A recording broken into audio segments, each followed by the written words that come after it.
Welcome to YouTube channel the Pathshala में स्वागत। आज वास्तविक संख्याएं रियल नंबर्स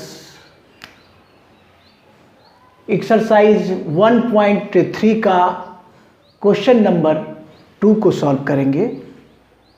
दिया है, सिद्ध कीजिए कि 3 + √5 एक अपरिमेय संख्या है। तो ये इस टाइप के जो कि मिक्स है, परिमेय भी है और अपरिमेय का मिक्स है, और इसको हमको सिद्ध करना है कि एक अपरिमेय संख्या है। तो इस सवाल को टाइप 2 की तरह से बताएंगे, जो कि देखिए समझ में सब आने लगेगा। पहले की तरह ही इसको बनाएंगे। पहले देखिए, माना कि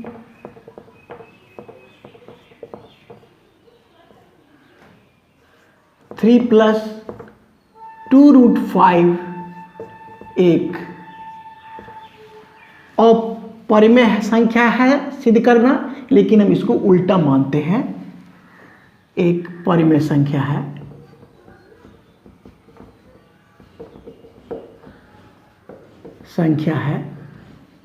स्टेप बाय स्टेप समझेंगे तो ज़्यादा समझ में आएगा। इसीलिए माना कि 3 + 2√5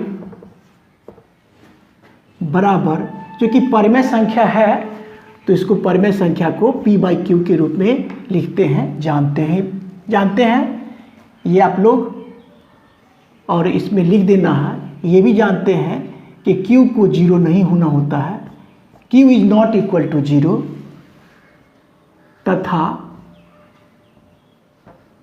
तथा p और q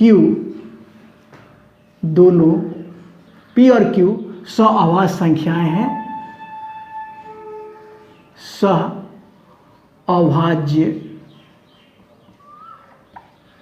सह-अभाज्य संख्याएं हैं। सह-अभाज्य संख्या का HCF 1 होता है। अब देखिए इसको क्या करेंगे, यहाँ से कर लेते हैं स्पेस की वजह से। इसको रूट वाले को इस साइड रखना है और अंक को बराबर के उधर कर लेना है, जो कि इक्वेशन का नियम भी है ऐसा। क्या लिखेंगे, 2√5 बराबर दिया क्या पहले, p/q।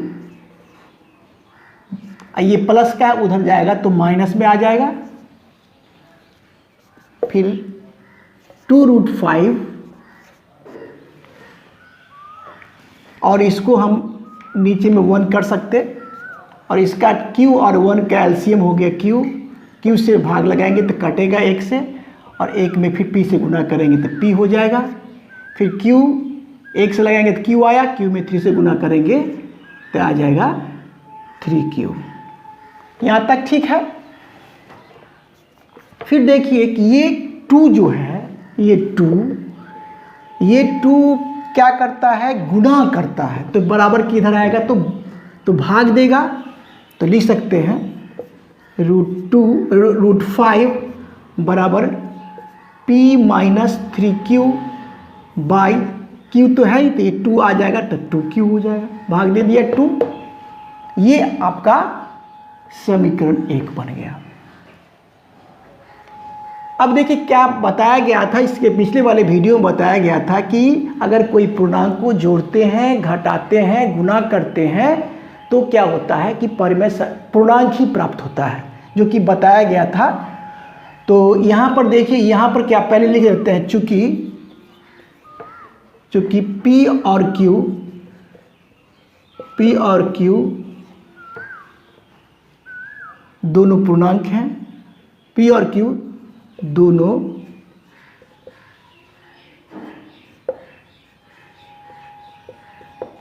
दोनों पूर्णांक हैं।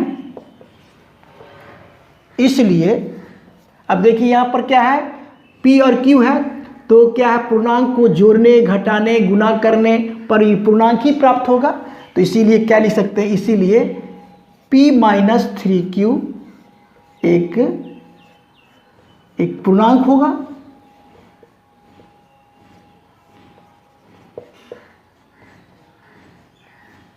ठीक है। और पूर्णांक में, अगर पूर्णांक में कोई संख्या से अगर भाग दे देते हैं तो ये परिमेय संख्या का रूप हो जाता है। तो लिखेंगे इसीलिए p माइनस 3q बट्टा 2q एक परिमेय संख्या है। परिमेय, क्योंकि p बाई क्यू के रूप में लिखा गया है तो एक परिमेय संख्या है। यहां तक स्पष्ट है। अब देखिए एक बात तो आया, क्या आया कि p, ये बात आया, क्या चीज, एक बात आया जो कि p माइनस 3q बटे 2q एक परिमेय संख्या है। एक बात तो आया। अब देखिए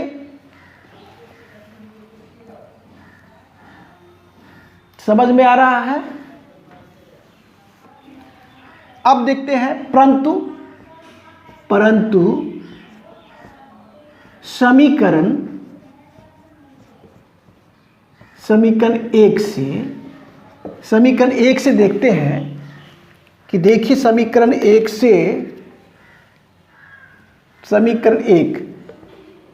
p minus 3q by 2q, यह है समीकरण 1। देखिए बराबर √5 है तो लिख सकते हैं बराबर √5, जो कि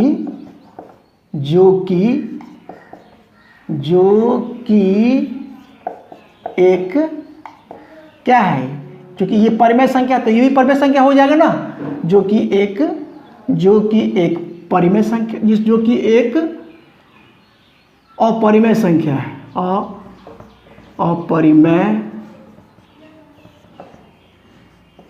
अपरिमेय संख्या है। इसलिए क्या हो जाएगा, गौर करने की बात है कि ये अगर अपरिमेय संख्या है तो ये भी अपरिमेय संख्या होगा, क्योंकि इसी के बराबर ये है। तो इसीलिए लिखेंगे p minus 3q by 2q एक अपरिमेय संख्या है। अपरिमेय संख्या है। अब देखिए फिर ये आ गया बात, यहां पर क्या बात आ गया, तो ये देखिए ये बात आई, यहां पर कहता है p minus 3q by 2q एक परिमेय संख्या है। और फिर यहां पर देखते हैं p minus 3q by 2q वही अपरिमेय संख्या है। तो यहां क्या हो गया, विरोधाभास की स्थिति उत्पन्न हो गया। तो हम लिखेंगे, क्या लिखेंगे, अतः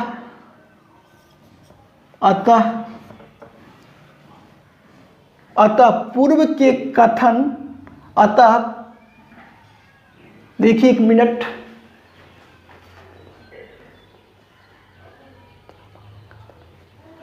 लिखेंगे अतः हमारे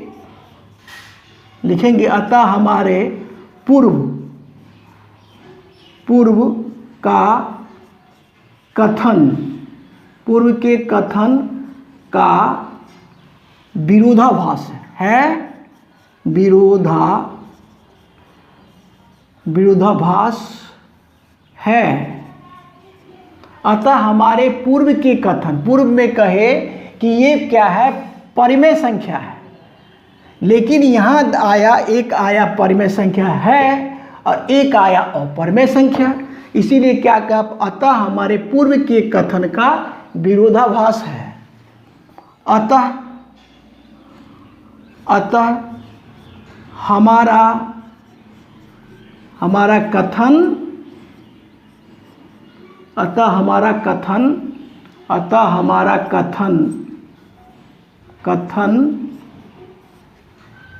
गलत है। अतः हमारा कथन क्या है? गलत। तो गलत है, परिमेय संख्या नहीं हुआ तो जो दिया हुआ था अपरिमेय संख्या, तो इसीलिए क्या लिख देंगे? इसीलिए गलत है तो लिख देंगे इसीलिए क्या 3 + √2√5, 3 + 2√5 एक अपरिमेय संख्या है, अपरिमेय संख्या है। इस प्रकार से ये क्वेश्चन सही सॉल्व हुआ और ये क्वेश्चन बहुत ही महत्वपूर्ण है, तो इसको रिवाइज करें, बार बार रिवाइज करें तो स्पष्ट कंसेप्ट समझ में आने लगेगा। मेरा वीडियो अगर अच्छा लगता है तो लाइक शेयर और सब्सक्राइब करें। Thank you, take care.